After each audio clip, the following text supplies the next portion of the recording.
What's going on, everybody? C4 here. Welcome to my NFL Mock Draft 3.0. Figure the Monday right after the Super Bowl was the best time to post it. Coming out a little bit later because I wanted to make, obviously, you know me, had the mock draft all ready to go this morning. I was like, I want to change it. I wasn't completely satisfied with how things were going. So here's my mock draft, and 9 picks are the exact same from Mock Draft 2.0, so if you are a fan of a team that gets the same pick that you weren't happy with the first time, my apologies, but there's just some fits that I already see clear as the day is long. That will be ideal scheme and team fits. But without further ado, going to pick number 1, we have the Arizona Cardinals, and I have them selecting Ed Oliver, edge rusher from Houston.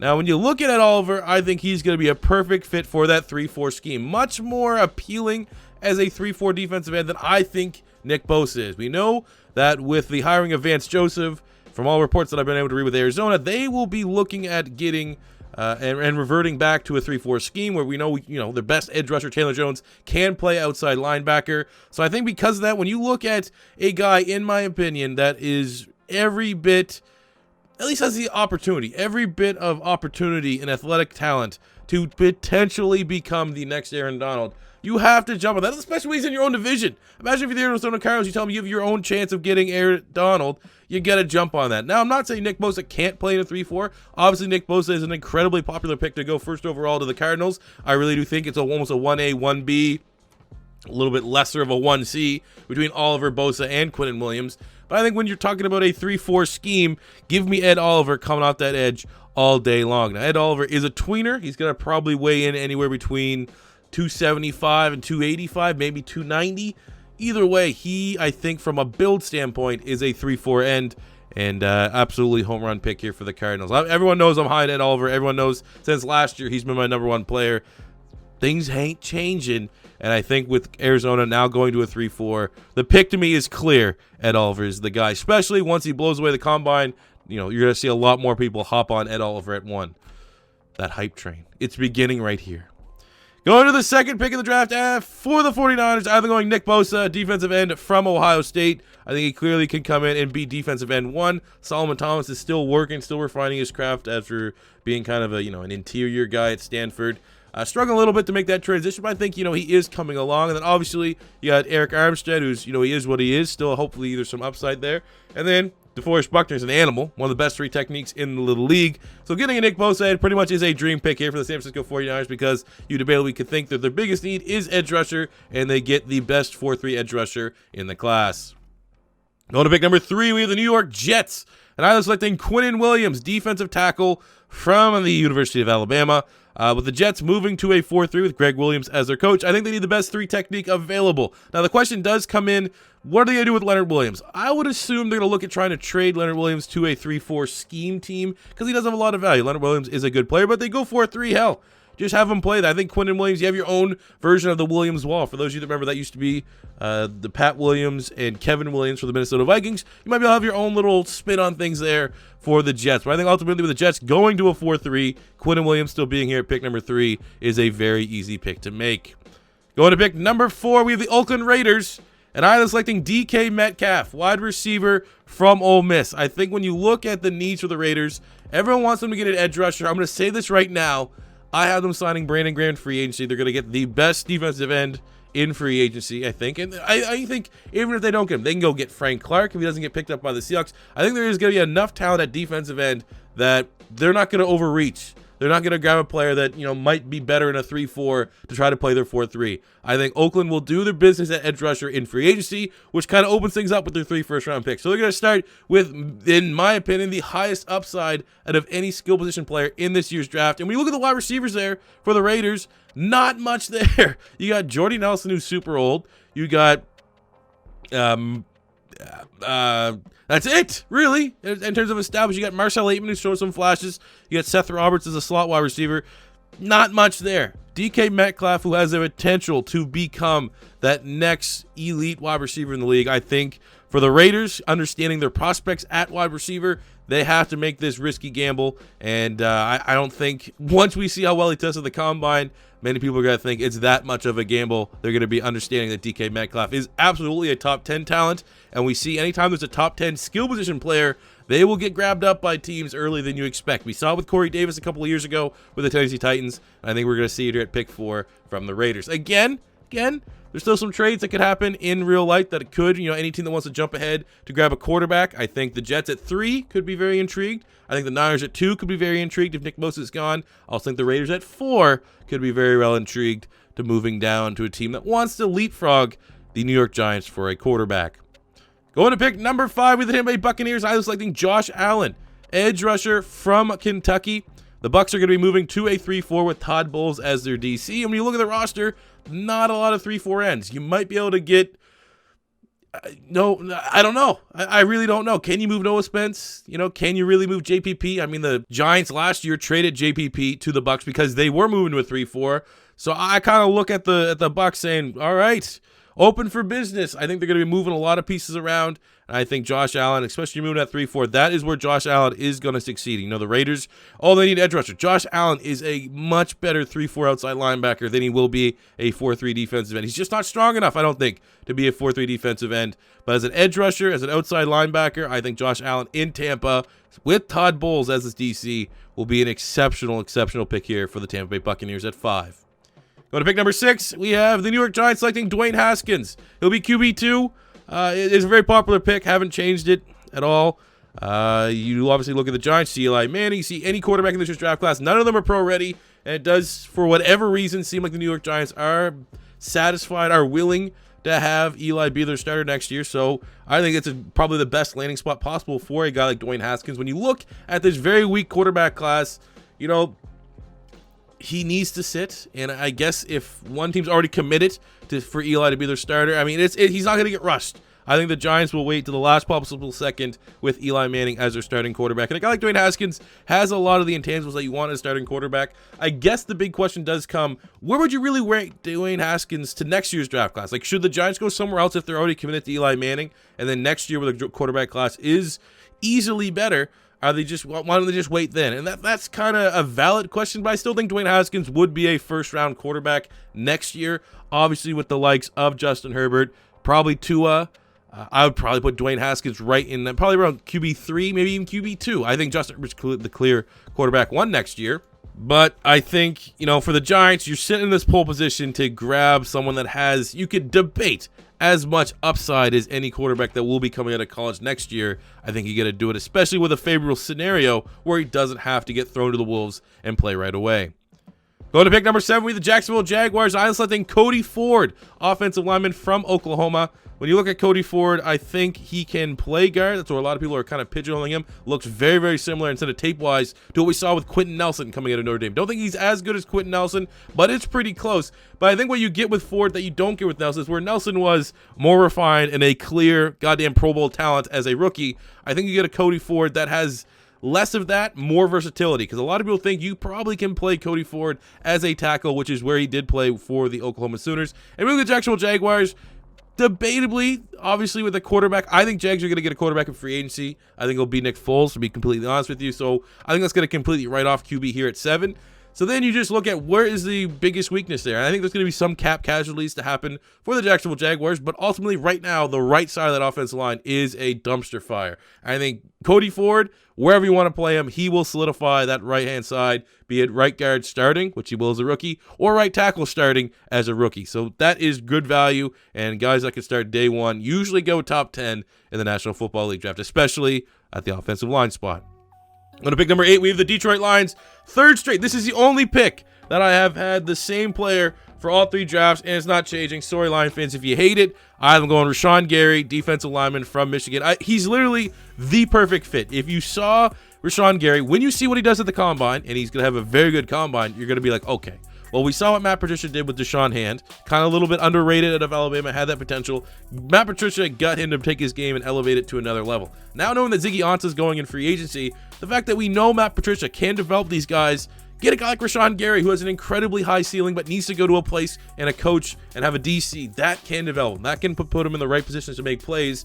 It's a perfect landing spot for the Detroit Lions because he's a versatile player, Rashon Gary. I think when they have that versatile 3-4 predominantly, but they do 4-3, they mix up the packages. Rashon Gary can be on the field for whatever Matt Patricia wants to dial up. And I think just the idea of Snacks Harrison with Deshaun Hand and Rashon Gary on that defensive front, that's exactly what Detroit needs to go. Yes, they can look at getting a quarterback. Greener Williams is still on the board. They can look at going somewhere on the offense. I think for me, Rashon Gary, time and time again, until someone literally can convince me this is a god-awful pick, it's about the range that Rashon Gary is going to go. I just think it's a match made in heaven.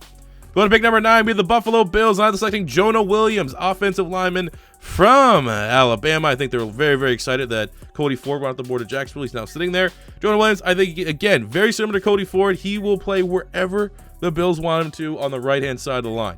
There's a lot of people that think he has to, because of his arm length and stuff like that, he's got to move inside. Fine. He will be a starting right guard for the next 10 years. If not, if you do think that he can play at right tackle, and I think a lot of times when you get these guys with arm length issues and stuff, they still should start until they prove to you they can't be a tackle. For me, I see Jonah Williams as a tackle. I see him as a left tackle. I see him as a right tackle. Whatever they want to do with Deion Dawkins and Jonah Williams is a terrific problem to have for the Buffalo Bills, and I think the Bills just need to build up talent around Josh Allen. Josh Allen showed a lot of promise, and the fact that I don't necessarily know at 9 if there's a skill position player that I would rather take over, getting almost a for sure thing on the offensive line. I mean, N'Keal Harry's here. He's a very interesting pick. You can look at some of the more buzzworthy sleepers at running back, like a Josh Jacobs or a Noah Fant or a TJ Hawkinson, but I just think go with the safe pick, continue to build up that offensive line that's not particularly great, and get a guy because of the strength of the defensive line has slipped to almost outside of the top 10, when almost any other year he'd probably be a lock for a top 5 talent in Jonah Williams. Going to pick number 10, we have the Denver Broncos. I'm selecting Greedy Williams, cornerback from LSU. Looking at the roster, man, Denver does not have like a starting outside corner. I think Greedy Williams can come in and compete and potentially win that cornerback 1 job as a rookie. You got Chris Harris, who it's still a little bit unclear if he's going to be retained, but I think they will keep him as he's one of the best slot corners in the league. And then, Bradley Roby's going to free agency. You have Isaac Yiadom from Boston College a couple years. He's actually played pretty well. I think that's going to be the open competition for cornerback 1. I don't necessarily think the Denver Broncos are going to be willing to spend in free agency, especially at the cornerback spot. They're going to look to continue to build that through the draft. I think understanding that, needing cornerback right away, sure, maybe Byron Murphy could offer a little bit different skill set, but in terms of ceiling and in terms of who can make the biggest impact as a rookie, I think Greedy Williams at the cornerback spot is a perfect fit for the Denver Broncos and that changing defense. Pick number 11's up, and it's the Cincinnati Bengals. And very similar to what I had them going last draft, it stays the same. Devon White, linebacker from LSU. I think he could be the starting middle linebacker. He could also play will if you really need to, but I really just think he can play anywhere. And regardless of what Zach Taylor's staff decides to do with or without Vontaze Burfict, Devon White is the kind of player, the kind of young playmaker, along with, a Jesse Bates, a William Jackson, because, obviously those guys on the defensive line are getting up there in age a little bit, that will be able to just, take this defense into the new era. I think Devon White is an exceptional linebacker. And personally, while some people are being very, very critical about his coverage skills and stuff like that, I think Devon White at 11 is a steal in terms of pure talent.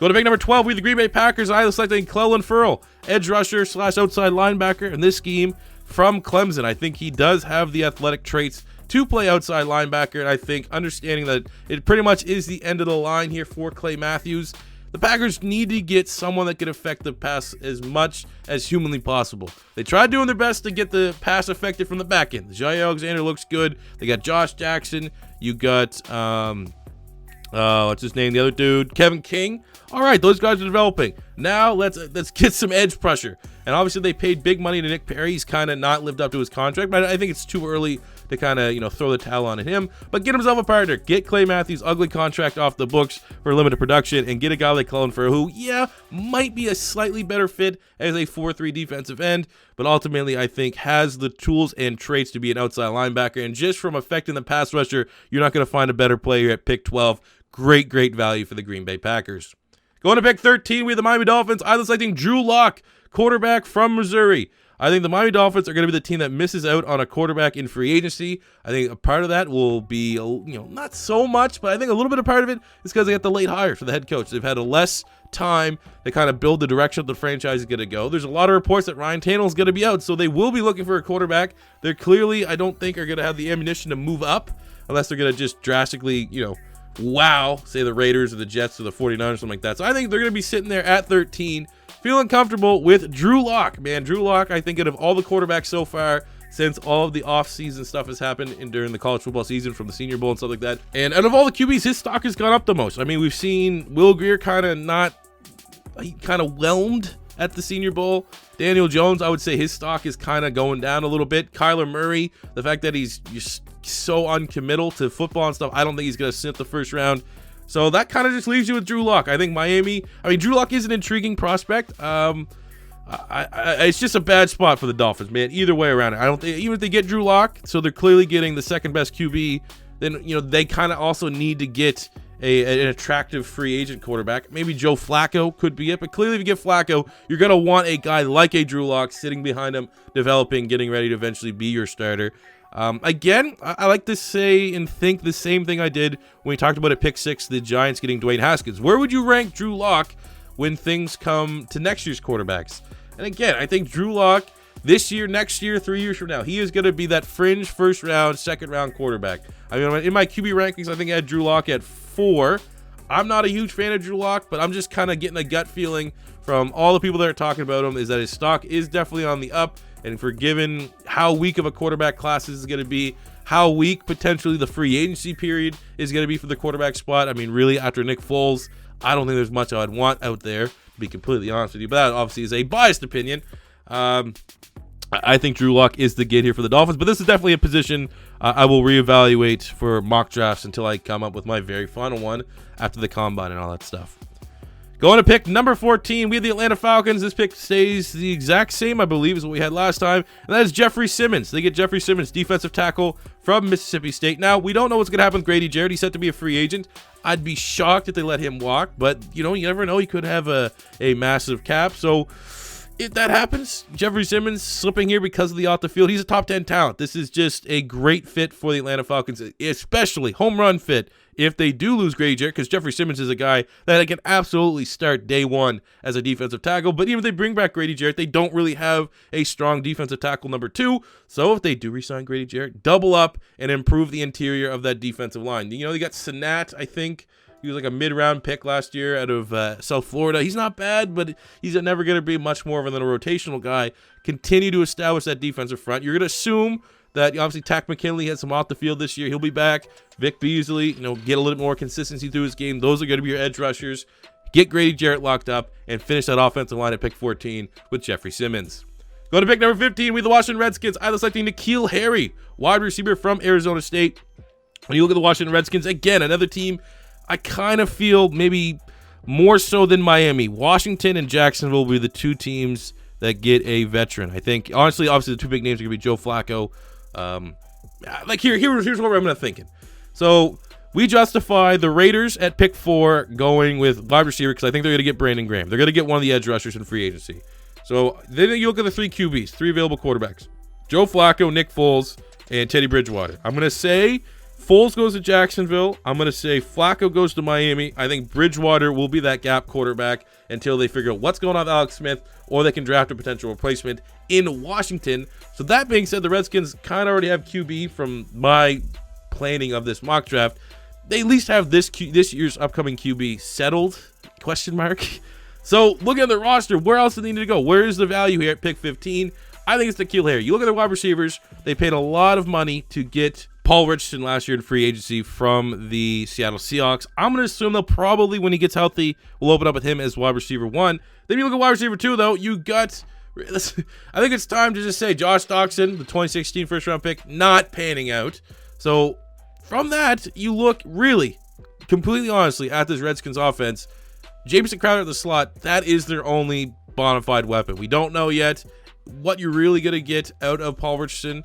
So I think N'Keal Harry, who I think is one of the best wide receiver prospects of the last couple of years, maybe won't be as athletic, won't test as scarily as DK Metcalfe, which is why I have Metcalfe going a little bit higher. But N'Keal Harry, like I said in my scouting report, has that, even if he's covered, he's wide open trait. That is something that none of these Washington Redskins weapons have. And there's weapons. There's just not enough weapons here on Washington. You have James Crowder in the slot. You have a gimmicky player in Chris Thompson.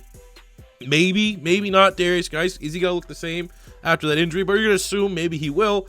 But outside of that, there's just no playmakers. You cannot rely whatsoever on Jordan Reed to stay healthy. Dawson is what it is, so give Teddy Bridgewater some weapons. Let's see what Teddy can do. Teddy could very well be the Redskins QB of the future. Obviously, like I said, there's all an asterisk because it's kind of like my little fantasy planning of how the offseason is going to go.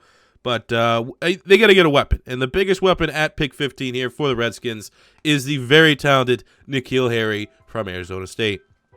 Going to pick 16, we have the Carolina Panthers, and my pick stays the exact same for the last mock. I have them going Brian Burns, edge rusher from the great, not really, from Florida State. And when you look at Brian Burns, incredibly high upside, literally everything about his skill set, his athletic ability ticks the boxes of what you want in a prototypical defensive end. The only thing that hasn't come into 16, not being a top 10 pick, is his size. He's still got the grow into his frame just a little bit. Maybe the size things have been blown out of proportion slightly, but he's still going to be like 230, 235 pounds, sub 240, you would assume, when he walks into camp, which could be a little bit of an issue. But I think either way, looking at the Panthers, they desperately need to get younger at defensive end, with Julius Peppers kind of retiring. A little bit of a gap there. So I think Brian Burns can come in as a rookie, be defensive end too. Obviously, Mario Addison will be their starter, but even Mario Addison getting up there in age. He's 31. So you got to start planning now, and this is just really, really good value here. Again, there's going to be great value from outside of the top 10 this year because so much has been put into the defensive line, the strength of that the edge rushers, linebackers, corners, these guys that are usually going to be going, wide receivers, skill position players that are usually going in the top 10 are going to slip because teams understand that this is going to be a historically great defensive line class. So here you go. Panthers at 16, getting a guy in Brian Burns, where last year, if a guy of his caliber was coming out, probably a lock to go top 10. Going to pick number 17 out of the Cleveland Browns, selecting Christian Wilkins, defensive tackle from Clemson. I think maybe, in my opinion, the biggest need for the Browns, outside of, I think they could go wide receiver, like get a big-time skill position player, but I think they're going to be pretty excited and satisfied with what they're going to be able to get in the later rounds of the draft to build with Baker Mayfield, obviously, and Chubb and those guys. So I look at that defense. They need to get a 3-technique tackle, big time to come in there and help out with Larry Ogunjobi and Myles Garrett. Christian Wilkins, that guy. They could look at edge rusher. I don't know if they're ready to kind of give up on Emmanuel Ogbah, but I just think at this time, again, very similar to Brian Burns, Christian Wilkins at 17 is tremendous value. And the fact that he will come in, be a starter on that defensive line right away, continually to build the lines, that is kind of the mantra of Dorsey, the GM there. And I'm a little bit jealous because I was kind of hoping Christian Wilkins could maybe slip to my Philadelphia Eagles at pick 25, but the Browns make an exceptional pick and really solidify their defensive line in, a division that you need to have a good defensive line in the AFC North. Pick 18 with the Minnesota Vikings. This was kind of like my tough pick of the draft, the one that I was like, is it going to make sense? It's not going to make sense. I have them going yet again with Greg Little, the tackle from Ole Miss, because I was like, look at their contracts. Riley Reiff and Mike Remmers, who they overpaid vastly for both those guys in free agency. I just did the realistic rebuild last week of the Vikings. Their contracts are horrible. Riley Reiff does have an out in his contract this offseason. I think now is time to wash your hands. They overpaid him way too much. He was an all-right tackle for the Detroit Lions when they brought him in free agency. He was not an elite tackle. They paid him like an elite tackle. So get that out right now. Not only is he not worth the money, not only could you do better and get a tackle with a lot more upside in this draft in Greg Little, but understanding with all that money that they have paid Kirk Cousins, they need to start trimming some fat elsewhere so they don't lose a lot of their key prime players that are set to become free agents in the next year or so. You move Riley Reid's contract out of the books, you might be able to bring back a Sheldon Richardson or a Latavius Murray, or maybe when you look, because I think Anthony Barr's probably gone, or when you look more to 2020, that could be a Trey Waynes coming back. That could be maybe looking to find a way to re-sign and extend Kyle Rudolph. So I think now is the time to get out of Riley Reiff's contract, and then that would obviously leave a gaping hole in the offensive line where that is the glaring weakness for the Minnesota Vikings. I don't necessarily know, maybe a Dalton Risner, because he does have a little bit more versatility, could be the pick, but I think the fact that Greg Little has that immense upside to be a starting left tackle in the league, that is too good of a upside for the Minnesota Vikings to pass on, especially if you think you have your running back of the future in Dalvin Cook. You think you have your quarterback in the future in Kirk Cousins. You think you have your wide receivers all lined up with Thielen and Diggs. Next thing you're missing there is that franchise tackle. And while I think Brian O'Neill can become a very nice, capable starter at right tackle, you don't have that franchise left tackle where Greg Little might not be there yet, but could get there more so than any tackle that's available still at 18. Go to pick 19, we had the Tennessee Titans, and this pick stays the exact same. Ja'Kai Polite, edge rusher from my Florida Gators. I think he's going to be outside linebacker too with Harold Landry. That is a very, very nice, young, dynamic tandem. I think Brian Olakpo has retired. I think Morgan there is going to be a cap casualty. He's way too much money for what kind of production he brings for them, or you just having a veteran kind of be a rotational guy. But the idea of Ja'Kai Polite and Harold Landry as your outside linebackers for like the next 4 years should make Tennessee Titan fans feel pretty good. Going to pick number 20 with the Pittsburgh Steelers. I'm selecting Byron Murphy, cornerback from Washington. I think, honestly, he could come in and compete for the starting cornerback role. I know it's kind of faux pas to make the assumption that a rookie corner can make that transition so quickly, but when you look at the corners right now for the Steelers, they have Joe Hayden and Artie Burns as their assumed starters. Mike Hilton's really nice in the slot, but for your outside starters, Artie Burns was horrible last year. Joe Hayden is starting to show signs of aging. So I think worst case scenario, Byron Murphy comes in and competes for at least one of those two outside starting spots. And while maybe another big name corner, DeAndre Baker, might be a better fit for that zone defense that they primarily run, Byron Murphy is an elite athlete. He is going to be that speed that they kind of hoped Artie Burns would bring to the team, but he won't get beat like a drum every other play like Artie Burns did last year. I mean, Artie Burns looked good 2 years ago, but he was absolutely horrific last year. So maybe it's still too early to write him off, but ultimately the Pittsburgh Steelers should be going for the best cornerback available. And for me, Byron Murphy is that guy. Slight edge over DeAndre Baker, I think might be a little bit disappointing at the scouting combine. Going to pick number 21 with the Seattle Seahawks. I'm selecting Deonte Thompson, safety from Alabama. Earl Thomas is gone. Yeah, gonna need to help replace that Legion of Boom. So if Earl Thomas is gone, you got who? Who's gonna play free safety? Tedrick Thompson? Don't think he's that kind of guy. I think the guy like Deonte Thompson, tremendous value here at pick 21. Now, while he did kind of cool off a little bit for Alabama last year, overall, what he can bring, he's gonna be exactly what the Seattle Seahawks are going to be looking to replace Earl Thomas with. That dynamic playmaker, can play center field, can affect the run, just that complete type safety that Earl Thomas is. Obviously, he's not going to be at those levels as a rookie, but I definitely think when you look at the available safeties and what Seattle needs and requires their safeties to do, Deonte Thompson has that upside to be eventually, I'm never going to say he's going to be Earl Thomas 2.0, but he could be eventually that guy that can make the loss of Earl Thomas, and obviously it was not the greatest of endings, kind of smooth it over a little bit, not make it as bad. I think Deonte Thompson comes in and wins out the free safety job as a rookie. Going to pick number 22, we have the Baltimore Ravens. I'm selecting Kelvin Harmon, wide receiver from NC State. I look at the wide receivers for Baltimore, not great. I mean, you got Crabtree, you got Willie Snead. If you assume that Lamar Jackson is going to be a quarterback, clearly they're going to be moving on from Joe Flacco. Give him weapons. Mark Andrews is not enough. An old Michael Crabtree is not enough. I think Kelvin Harmon is going to be a guy whose draft stock is going to go. That's a poor man's whistle for showing it's going to be going up. I think he's going to test very, very well at the combine. Not necessarily he's going to run like 4.3 speed, but I think for a guy, when you look at his tape, you're like, his speed's the question. I think his speed's going to be just fine. I think he's going to probably run low 4.5s.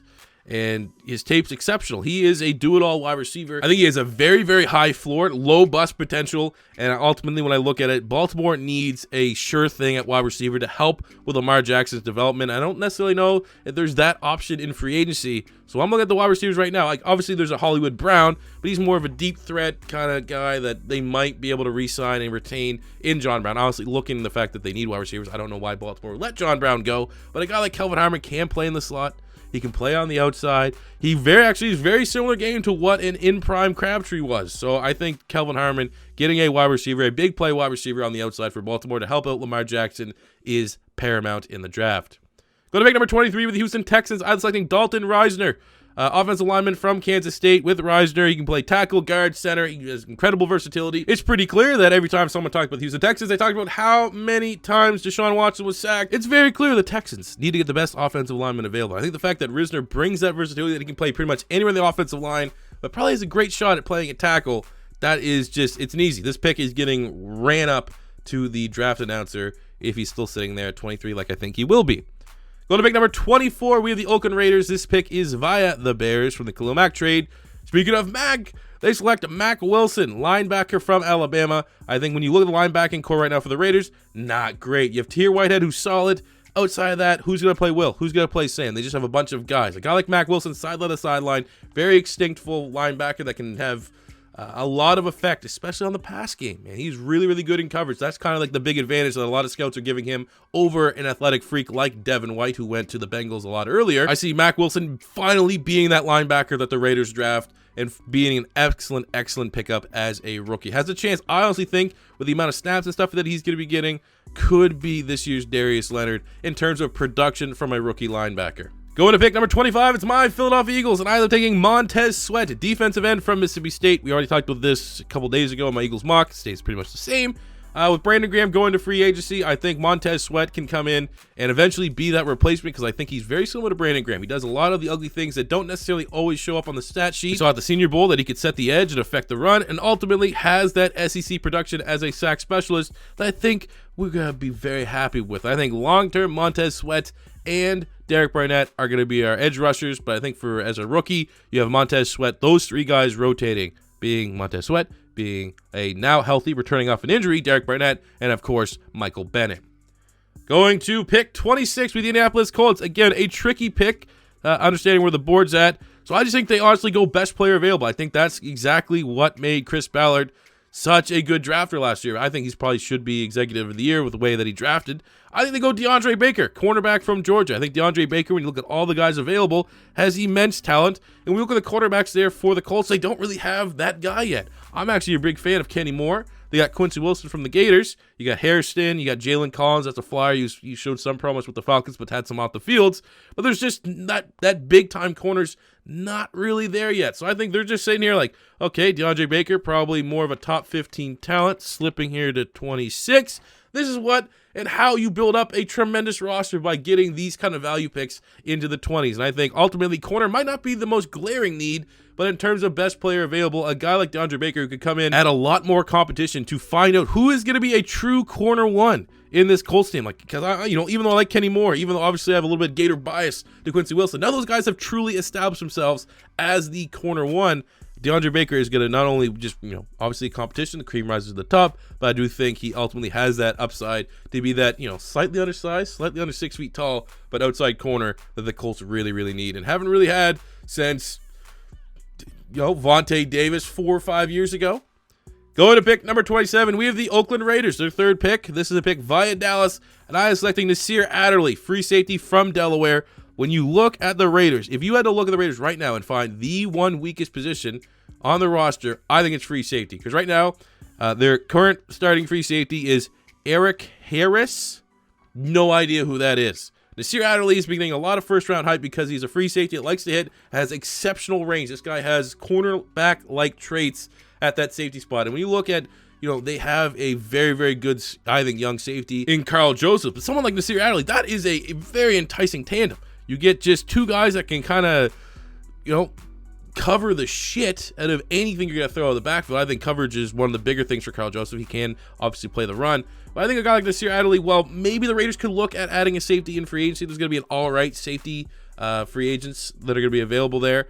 I just think Adderley, if they want to get younger there, that upside's big. And obviously John Gruden, who was down there at the Senior Bowl, I think Adderley's probably a guy that he looks like a John Gruden guy. Looks like a guy that John Gruden would fall in love with. And the fact that they desperately need to find a new starting free safety, a guy like Adderley, who also can probably be used as a nickel corner, get involved there a little bit. That versatility is going to be paramount. I think that's a very good pick for the Raiders. Again, no edge rushers for the Raiders because I do think they're going to land Brandon Graham in free agency.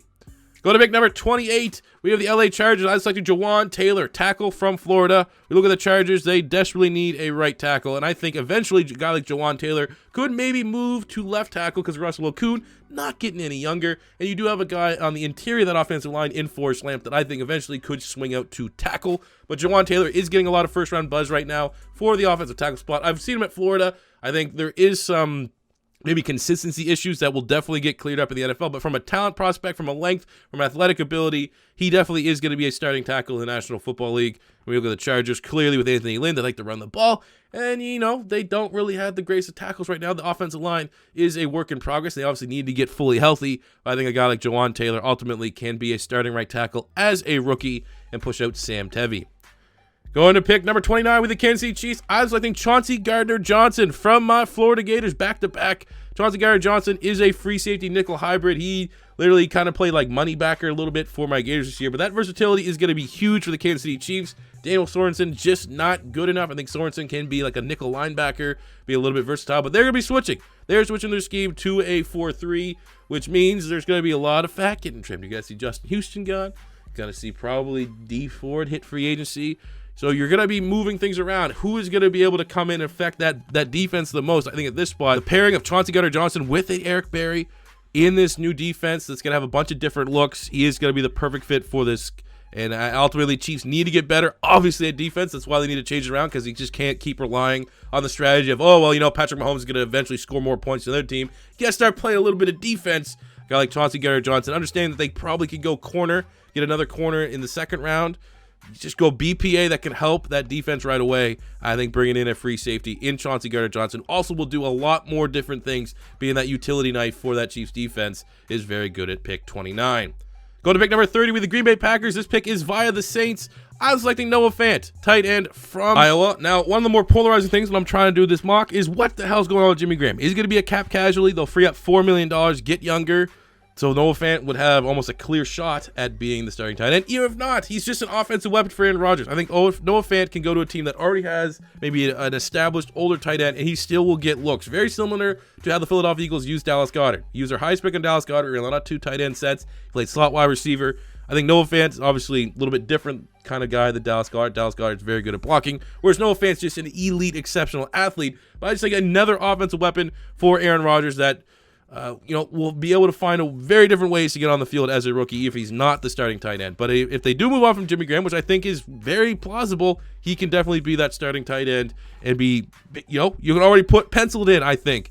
Noah Fant, if they draft him at 30, will be the most talented and eventually go on to be the most talented tight end that Aaron Rodgers ever had, for a guy that hasn't really had great tight ends. Like, what was the best tight end Aaron Rodgers had? Like Jermichael Finley? You gotta do better than that. Going to pick number 31, we have the LA Rams. This pick stays the same. Either going Devin Bush, linebacker from Michigan. I think Mark Barron clearly is going to be a cap casualty, has one of the worst contracts on that team for a cap. Not great. They're suffocated by their cap right now. So he's going to be gone.